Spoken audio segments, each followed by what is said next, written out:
Hi guys, here we've got TCL 205 and let me show you how to add or remove Google account on this device. So at first just open the settings, then find and select accounts, and now to add account you need to click on plus icon.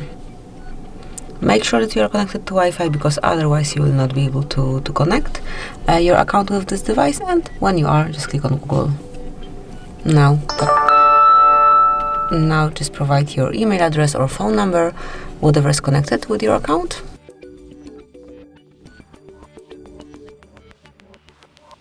And tap on next.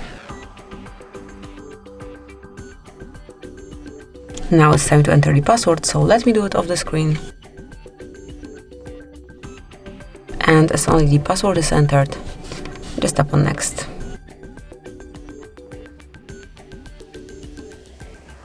And then click on next if it's your phone. Now come along with all Google terms of service, Google Play terms of service, and also privacy policy. And if you do agree with all the above, just tap on I agree.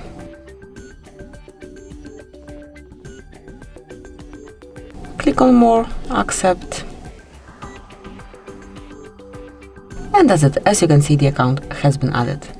In order to remove it, just click on current account and then select remove account. Confirm that you would like to do it, and that's it. So if you have some password, passcode, whatever, you have to provide it as well. And this is it. That will be all. Thank you for watching. Please subscribe our channel and leave the thumbs up.